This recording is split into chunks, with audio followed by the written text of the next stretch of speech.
Suresh might take the videos posted here are for educational purpose only and if you should attempt to watch it and we will never take any responsibility for it. நண்பா எல்லாம் எப்படி இருக்கீங்க? இந்த வீடியோவில் ஸ்ரீயோட ஏடிஓசி யூனிட்டோட complete கனெக்ஷனை இப்போ உங்களுக்கு டீட்டெயிலாக எக்ஸ்பிளைன் பண்ண போகிறேன். இதுக்கு எப்படி பேனல் போர்டில் நீங்கள் கனெக்ஷன் கொடுக்கணும், இதுக்கு என்னென்ன ரூல் இருக்குது அப்படின்றத இப்போ சொல்கிறேன், கேட்டுக்கோங்க. இது உங்களுக்கு பலதரப்பட்ட நேரங்களில் பல விதமான இடங்களில் பயனுள்ளதாக இருக்கும் அப்படின்னு நான் நம்பிக்கையில் இந்த வீடியோ போஸ்ட் பண்ணியிருக்கேன். திஸ் வீடியோ ஸ்பான்சர்ட் பை பைமோட். நாம் ரெகுலராக பயன்படுத்தக்கூடிய அனைத்து விதமான வீட்டு உபயோகப் பொருட்களையும் வீட்டில் இருந்தபடியே வாங்கிக்கலாம், எந்தவித கூடுதல் கட்டணமும் இல்லாமல். இந்த ஆப் நம்ம பிளே ஸ்டோரில் அவைலபிளாக இருக்குது, ட்ரை பண்ணி பாருங்கள். லிங்க் கீழே டிஸ்கிரிப்ஷனில் கொடுத்துருக்கேன். நண்பா, இந்த ஸ்ரீயோட ஏடிஓசி யூனிட்டில் இன்பில்ட்டாகவே ப்ரீவென்ட் இருக்குது. அதாவது அதுக்கு கொடுக்கக்கூடிய இன்புட் அப்படின்னா RYB அப்படின்னு சொல்லலாம். வராத பேஸ், அதாவது கட் ஆஃப் பேஸ்ன்னு சொல்லக்கூடிய வராத பேஸ் தான் பி பேஸ் அப்படின்றத ஞாபகம் வச்சுக்கோங்க. அதை நீங்கள் பியில் கொடுத்துட்றீங்க. RYன்றது எப்பவும் வரக்கூடிய பேஸ் அப்படின்றத ஞாபகம் வச்சுக்கோங்க.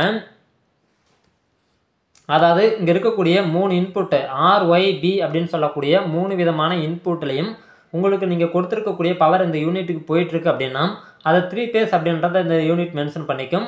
பி பேஸில் பவர் வரல, கட் ஆஃப் பேஸில் பவர் வரல அப்படின்ற பட்சத்தில் RY அப்படின்ற 2 பேஸில் தான் பவர் வரும். ஸோ இந்த 2 பேஸில் பவர் வருது அப்படின்னா அதை 2 பேஸ் அப்படின்றத அந்த யூனிட் மென்ஷன் பண்ணிக்கும். நண்பா, ஸ்ரீயோட ஏடிஓசிக்கும் டிஓசிக்கும் நிறைய வித்தியாசங்கள் இருக்குது. நீங்கள் அதுக்கும் வீடியோ கொடுத்துருக்கேன். ஸோ அதை பார்க்கும்போது ஒரு புரிதலுக்கு நீங்கள் வாங்க. இதில் சொல்கிறன்ற பட்சத்தில் நீங்கள் கன்ஃபியூஷன் ஆகிடுவீங்க. அதனால் ஏடிஓசி யூனிட்டு கூட டிஓசி யூனிட் நான் ஒப்பிட்டு சொல்லலை.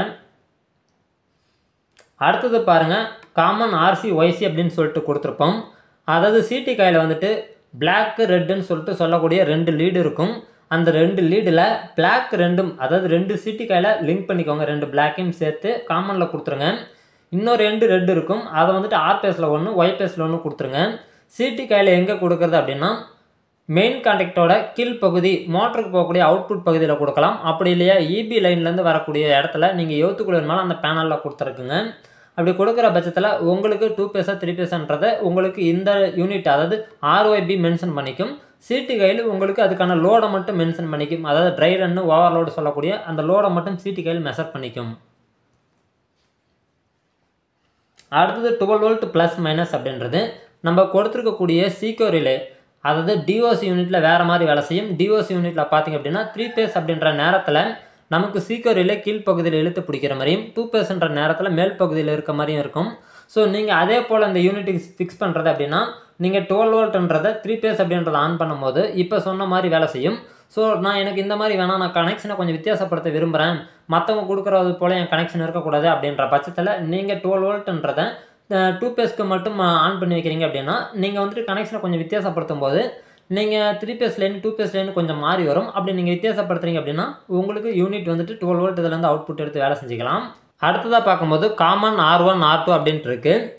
இந்த R1 R2 பார்க்குறதுக்கு முன்னாடி அதாவது மெயின் கான்டாக்ட் செகண்டரி கான்டாக்ட் இது ரெண்டுத்துலேயும் நோ வோல்ட் காயில் ஒன்று கொடுத்துருப்பாங்க. அந்த நோ வோல்ட் காயிலுக்கு 440 வோல்ட்டுக்கு இன்புட் கொடுக்கறதுக்காக வேண்டி R2லேருந்து ஒரு லைன் பார்த்தீங்கன்னா, அதாவது ஒய் பேஸ்லேருந்து ஒரு லைன் எப்போவுமே எல்லா இடத்துலையும் சுற்றி வரும். ஆர் பேஸை தான் நம்ம வந்துட்டு இந்த யூனிட்டை கண்ட்ரோல் பண்ணக்கூடிய மாஸ்டராக யூஸ் பண்ணுவோம். நண்பா, அடுத்ததாக பார்க்கும்போது காமன், அடுத்து R1 R2 இந்த காமன் வழியாக கொடுக்கக்கூடிய அவுட்புட் R1 R2 வழியாக கிடைக்கும். இது எப்போ கிடைக்கும் அப்படின்றத பார்ப்போம். அதுக்கு முன்னதாக இங்கே இருக்கக்கூடிய மெயின் கான்டாக்டு அல்லது செகண்டரி கான்டாக்ட் ரெண்டுத்துக்கும் பார்த்தீங்கன்னா கீழ்ப்பகுதியில் நோ வோல்ட் காயில் கொடுத்துருப்பாங்க.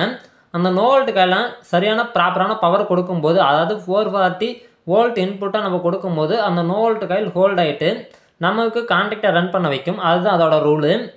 இப்போ அதில் கொடுத்துருக்கக்கூடிய பவருக்கு, அதாவது ஒய் பேஸ்லேருந்து போகக்கூடிய லைனு எல்லா இடத்துக்குமே போயிட்டு வரும். அது நோ வோல்ட் காயிலுக்கும் 2க்கும் போகும். ஆர் பேஸ் தான் வந்துட்டு நம்ம பவர் இன்புட்டாக கொடுத்து ஆன் பண்ண வைப்போம். அதாவது 2 பேஸ் சேரும்போது தான் உங்களுக்கு 440 வோல்ட்டாக மாறும். இப்போ ஆர் பேஸ்லேருந்து ஒரு லைனை கொண்டு வந்து நம்ம காமனில் கொடுத்துட்றோம். காமன் வழியாக கொடுக்கும்போது இந்த யூனிட்டில் எந்தவித எரரும் ஷோ ஆகலை. அதாவது டிஓசி யூனிட்டு ஏடிஓசி யூனிட்டு ரெண்டுத்துலேயுமே சரி உங்களுக்கு எந்தவித எரரும் ஷோ ஆகலைன்ற பட்சத்தில் தான் காமன் வழியாக கொடுக்கக்கூடிய பவர் R1 வழியாக அவுட்புட் ஆகும். அவுட்புட் ஆகக்கூடிய பவர் நீங்கள் புஷ் பட்டன் வழியாக கண்ட்ரோல் பண்ணுவீங்க. நீங்கள் புஷ் பட்டன் ஒன்ஸ் அமுக்கும் போது மோட்டர் ஆன் ஆஃபாக செய்கிறீங்கல்ல, அந்த எண்டு வந்துட்டு திரும்ப நோ வோல்ட் காயிலோட ஒரு எண்டில் கொடுப்பீங்க. அதாவது ஒய் பேஸ்க்கு ஆப்போசிட்டில் ஆர் பேஸாக கொடுப்பீங்க. அப்படி கொடுக்குற பட்சத்தில் 440 வோல்ட் இன்புட் ஆகிட்டு உங்களுக்கு மெயின் கான்டாக்ட் ரன் ஆகும். அடுத்தது R2ன்னு பார்க்கும்போது ஸ்டார்டிங் கெப்பாசிட்டர் ரன் பண்ணக்கூடிய கான்டாக்டுக்கு போகக்கூடியது. நீங்கள் இந்த ப்ரோக்ராமிங்கில் எவ்வளோ டைம் ஃபிக்ஸ் பண்ணுறீங்களோ அந்த அளவுக்கு தான் அதுக்கு பவர் கொடுக்கும். மற்ற நேரங்களில் பவர் கொடுக்காம கட் ஆஃபில் தான் இருக்கும். இதுவும் பார்த்திங்க அப்படின்னா நான் செகண்டரி கான்டாக்ட் இருக்கக்கூடிய நோ வோல்ட் காயிலோட ஒரு எண்டுக்கு கொடுக்கும்போது 440 வோல்ட் ஆகிடும். ஸோ அப்படி தான் வந்துட்டு நம்ம ஆட்டோ வச்சு ரன் பண்ணுறோம். ஆட்டோன்றது ஏடின்றது ஆட்டோன்னு சொல்லுவாங்க. இந்த ஆட்டோவை பார்த்திங்க அப்படின்னா நீங்கள் புஷ் பட்டன் அழுத்தி ஆன் ஆஃப் பண்ணுற மாரி இதை நீங்கள் பண்ண முடியாது. நீங்கள் ஒன்ஸ் இதை ஆன் பண்ணி தான் ஆன் பண்ணுற மாதிரி இருக்கும். அதாவது இங்கே இருக்கக்கூடிய நாப் செட்டை கீழ் பகுதியில் போடுறீங்க அப்படின்னா நீங்கள் கொடுக்கக்கூடிய டைமை பேஸ் பண்ணி இந்த ஆட்டோன்றது ரன் ஆகும். அதாவது இதுக்குன்னு சொல்லிட்டு டிலே டைம் இருக்குது. அந்த டிலே டைம் முடிஞ்ச பிறகு இங்கே எப்படி R1 R2க்கு பவர் வருதோ அதே போல் ஆட்டோவுக்கும் இங்கே பவர் வரும். நீங்கள் இந்த மோடு ஆட்டோவில் வைக்கிற பட்சத்தில் உங்களுக்கு திரும்ப நீங்கள் இந்த பேனல் ஆஃப் பண்ணணும் அப்படின்னா நீங்கள் ஆட்டோவை தூக்கி மேனுவலில் போட்டிங்கன்னா தான் உங்களால் ஆஃப் பண்ண முடியும். புஷ் பட்டன் அழுத்தி ஆஃப் பண்ணலாம் அப்படின்னா உங்களால் ஆஃப் பண்ண முடியாது. இதுக்கான கனெக்ஷனை உங்களுக்கு நான் எக்ஸ்பிளைன் பண்ணும்போது உங்களுக்கு டீட்டெயிலாக இருக்கும். ஸோ நண்பா, இந்த வீடியோ உங்களுக்கு பயனுள்ளதாக இருக்கும் நான் நம்புகிறேன். என்னால் முடிஞ்ச அளவுக்கு உங்களுக்கு இந்த கனெக்ஷனை எக்ஸ்பிளைன் பண்ணியிருக்கேன். அடுத்ததாக இதுக்கான சர்க்யூட் டயக்ராமோட உங்களுக்கு இந்த கனெக்ஷனை ரொம்பவே டீட்டெயிலாக கொடுக்க போகிறேன். ஸோ இந்த வீடியோ பலதரப்பட்ட மக்களுக்கு பயனுள்ளதாக இருக்கும்னு நான் நம்புகிறேன்.